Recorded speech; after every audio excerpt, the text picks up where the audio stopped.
Hora de falar de esporte aqui no Jornal Anhanguera. Com Danilo Moreira já está chegando aqui. Oi, Thalia. Boa tarde para você. Todas as informações aí do Candangão, não é isso, Danilo? Boa tarde. Exatamente. Boa tarde para você, boa tarde para todo mundo. Como é que foi seu fim de semana, Thalia? Foi quente, frio, morno? Como é que foi a situação por aí? Eu diria que foi quente. Foi Danilo. quente? Foi bom? Foi bom. Pois é, para os times do entorno aqui não foi muito bom não, viu, Thalia? Foi morno. Os dois, Formosa e Lusiânia, empataram aí no Campeonato Brasiliense. Nós que dissemos aqui na sexta-feira, né? Esperava vir na segunda-feira com boas notícias. Pelo menos uma vitória de um dos times aí, né? 2 empates. Pois é, 2 empates, mesmo placar, 2-2, tanto para o Formosa quanto para o Lusiânia, viu? Vamos começar falando do Lusiânia, porque o fim de semana não foi muito bom para os times aqui do entorno. Vamos começar falando do Lusiânia, que empatou jogando fora de casa. A partida foi lá no estádio Valmir Bezerra contra o Capital. O Azulão precisava de uma vitória, né, para conseguir subir algumas posições na tabela. Mas o que o time conseguiu foi apenas um empate. A partida entre o Lusiânia e o Capital foi realizada no estádio Bezerrão. No céu, nuvens escuras que poderiam ser um presságio que o tempo poderia fechar para o Azulão. Isso porque o time aqui do entorno vinha de 4 derrotas consecutivas e precisava muito de uma vitória. Era vencer ou vencer. Mas quem acabou saindo na frente foi o dono da casa. De tanto insistir, o Capital conseguiu balançar as redes com o Américo. O Capital continuou assustando o Azulão, mas não demorou muito para o Lusiânia mostrar a reação dentro de campo. O Everton Godusco foi lá e empurrou a bola para dentro do gol. Tudo igual no Bezerrão, 1-1. Os donos da casa também mostraram reação, mas ficou apenas no quase. Isso porque o centroavante do Capital perdeu esse gol aí. E como diz o ditado, né? Quem não faz leva, o Ebert foi lá e virou para o Azulão. Placar 2-1. O Azulão precisava apenas segurar o placar para voltar com os 3 pontos para casa e assim conseguir subir algumas posições na tabela do campeonato. Mas no finalzinho do segundo tempo, o juiz marcou pênalti para o Capital, que empatou a partida. Final de jogo, 2-2. Empate com sabor de derrota para o Azulão. Tempo fechado, não só lá no céu agora, mas aqui embaixo para o Lusiânia também. Situação que poderia ser um pouco mais complicada, porque o Vitinho foi expulso aos 45 minutos do segundo tempo, né? Só que conseguiu esse empate e pelo menos voltou com um pontinho para casa. As duas equipes estão sem saber o que é vencer há 5 rodadas. Segundo o técnico Sebastião Rocha, a partida foi marcada por vários problemas com a arbitragem. A torcida também ficou invocada, inclusive um torcedor arremessou uma garrafa de água vazia em direção ao quarto árbitro. E o que não justifica, né, essa atitude aí. Segundo a Federação de Futebol do Distrito Federal, não foi apresentado nenhum boletim de ocorrência sobre este caso. O técnico do Lusiânia comentou sobre esse empate aí, nós vamos ver agora. Uma pena que a equipe realmente se portou muito bem, suportou todas as situações de jogo, foi guerreira, uma equipe que realmente está trabalhando muito, brigando muito pela uma posição de classificação e nós vamos buscar essa classificação.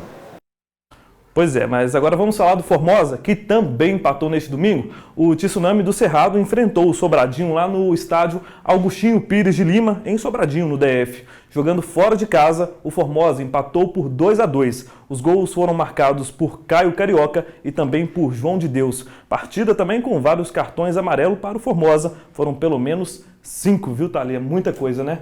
Time todo amarelado e em situação complicada. Eu estou curiosa aqui para saber, Danilo, como é que ficou essa tabela depois desses 2 empates. Porque o Lusiânia estava numa situação um pouquinho pior do que o Formosa. Exatamente. Precisava muito de uma vitória, né? O Formosa estava um pouquinho mais relaxado, mas para se manter também precisava ganhar, né? Empate não é bom para ninguém, né? Não é muito bom, pelo menos para o Lusiânia, que está lá embaixo, né? Conseguiu subir uma posição, viu, Thalia? Vamos ver aqui na tabela como é que ficou a situação. Esse pontinho, então, pelo menos fez uma diferença. Fez uma diferença, conseguiu subir uma posição. Gama continua aqui, ó. Primeiro, disparado, empatou uma vez só no campeonato, nenhuma derrota. Segue imbatível aí no campeonato. Brasiliense vem em segundo lugar. Perdão. Terceiro vem o Real. Aqui está o Formosa, com 13 pontos, está em 4º lugar aqui na tabela. Conseguiu se manter, né? Conseguiu se manter, exatamente. Depois, Taguatinga em 5º, 6º Sobradinho, 7º Capital, 8º aqui, ó, Lusiânia, que estava em 9º, nós mostramos aqui na sexta-feira, né? Conseguiu subir uma posição. 9º lugar vem o Unai, 10º Ceilândia, 11º Paranoá e 12º o Ceilandense. com 1 ponto aí no campeonato. Finalmente pontuou, né? Depois de tantas rodadas com 0 pontos. Né? Exatamente. Mas o Lusiana tem que ficar de olho que o Unai está com a mesma pontuação ali, né? Pontuação. Imagino que seja Aqui a diferença de gols, né? Exatamente. Ou seja, se não correr atrás do prejuízo. Aqui o Lusiana ele consegue se classificar ainda para a segunda rodada aí do campeonato, né? Tem que se manter, pelo menos. Tem que se manter aqui, pelo menos. E vamos falar aí da próxima partida. Vamos ver como é que fica os próximos jogos aqui do campeonato, né? O Lusiana entra em campo já na quarta-feira. O Lusiana vai enfrentar o Real que está também bem na competição aí, viu? Vão abrir então a tabela aqui com os jogos? Não, acho que nós não temos a tabela aqui dos jogos não, Thalia. Vamos falar do Formosa. Formosa também vai jogar na quarta-feira, às 8h30 da noite, e nós vamos falar aqui na quarta-feira aí a situação Os dois jogam na quarta-feira, então, Jogam né? na quarta-feira. O Lusiana entra em campo às 3h30 da tarde, já o Formosa entra em campo um pouquinho mais tarde, às 8h30 da noite. E aí a gente novamente torcendo por uma vitória, você vai estar acompanhando tudo para trazer aqui pra gente, né, Danilo? Tomara que o Lusiana volte aí com uma vitória no campeonato, precisa dessa vitória aí para conseguir subir um pouquinho mais ali e se classificar, o que a gente está torcendo e o que a gente espera, né? Porque o Formosa está numa situação bem melhor. Tá certo, Danilo, muito obrigado pelas suas informações mais uma vez. Valeu. Então a gente volta a conversar na quarta-feira. Na quarta-feira, em Té. E teve briga de torcedores ontem, antes do jogo Vila Nova e Goiás. A confusão terminou com uma pessoa atropelada e 2 baleadas. As cenas de violência que você vai ver na reportagem aconteceram em Aparecida de Goiânia. As imagens mostram o momento que o grupo com camisetas do Goiás se junta. Eles tentam invadir a casa. Um homem sobe no muro e logo depois outros arrancam o portão. Eles jogam pedaços de pau, pedras e até capacete. Na sequência, dá para ver fumaça. Torcedores do Vila Nova que estão dentro da casa reagem. Um deles filma a briga. Vem na mão! A câmera de segurança mostra quando um carro branco passa e atropela um dos torcedores. Esse outro vídeo de celular mostra o atropelamento por outro ângulo. Gente do céu! Misericórdia! E quando parecia que a confusão tinha acabado, um carro vermelho acelera e um homem atira várias vezes e acerta 2 pessoas. Vizinhos contaram que este lote com várias kitnets funciona como uma espécie de ponto de encontro de uma das torcidas organizadas. A briga aconteceu no final da manhã deste domingo e durou cerca de 1 hora. No portão dá para ver as marcas de tiro. Manchas de sangue ficaram na parede. Na correria, os homens deixaram camisetas para trás. Pedras, cacos de vidro, pedaços de pau ficaram espalhados na rua. Quem viu a briga ficou muito assustado. Jogaram uns 40 pessoas ali, dando pedrada, arrancando portal, jogando no chão, xingando, com os colheres de pau, pedrada, e foi muita pedrada, foi feio. Nesse grau de violência foi a primeira vez.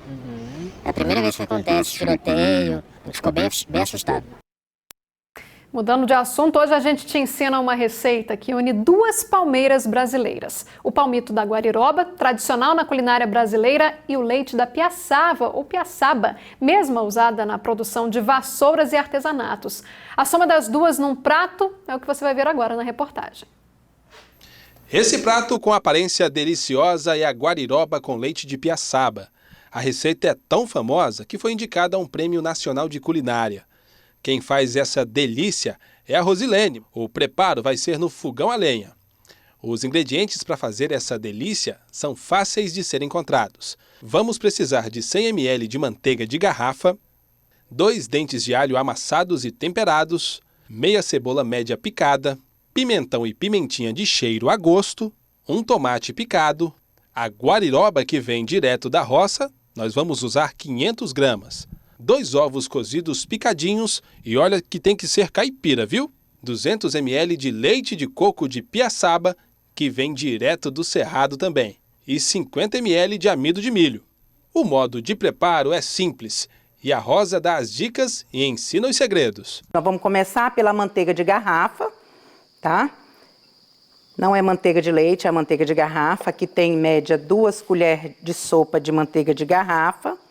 Aqui nós vamos para o alho socadinho com sal e a pimenta de cheiro.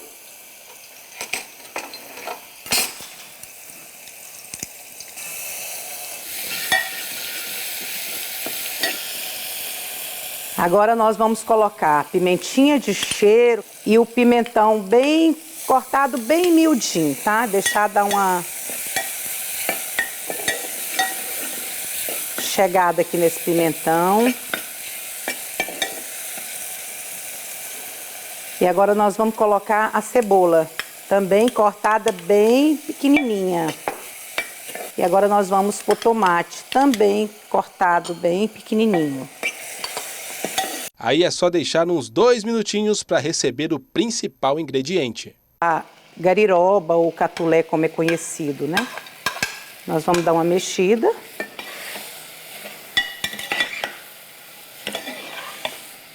Aí a gente deixa aqui uns 2 minutinhos no fogo médio, né? Até ela dar uma chegadinha no ponto certo de você adicionar o leite de coco da piaçaba. Ela já chegou no ponto, vocês estão vendo aí que ela já está no ponto, os ingredientes praticamente já dissolveram.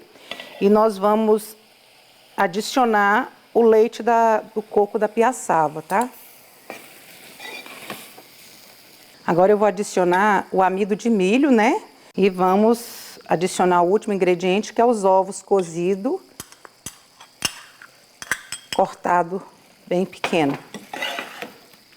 Depois de poucos minutos, a nossa guariroba no creme de leite de piaçaba já está pronta. E claro que para saborear a nossa guariroba tem que ter um acompanhamento. E o nosso aqui vai ser, ó, a pirosca que está aqui já preparada. Agora você vai colocar na panela lá e ensinar pra gente. Agora nós vamos adicionar a manteiga de garrafa. Pode ser numa chapa ou numa frigideira Teflon, né? Essa tá bem quente já. Olha o cheiro. Há mais de 20 anos como chefe de cozinha, Rosa de Fogo tem o prazer de cozinhar. Então os pratos já estão aqui, ó, prontos. Tá aqui, ó, a nossa guariroba, a famosa guariroba. Tá o pirarucu aqui do ladinho, tem acompanhamento com o arroz e o que mais? Flor de abóbora recheada com queijo brie. Uma das melhores partes da nossa reportagem, claro. Vamos lá. Vamos lá na guariroba primeiro, vamos lá. Muito bom. Maravilhoso. Bom, no quesito capricho e sabor, com certeza a Rosa e a receita tocantinense já são vencedores. O Jornal Anhanguera vai ficando por aqui. Na sequência, você acompanha o Globo Esporte. Boa tarde para você e até amanhã.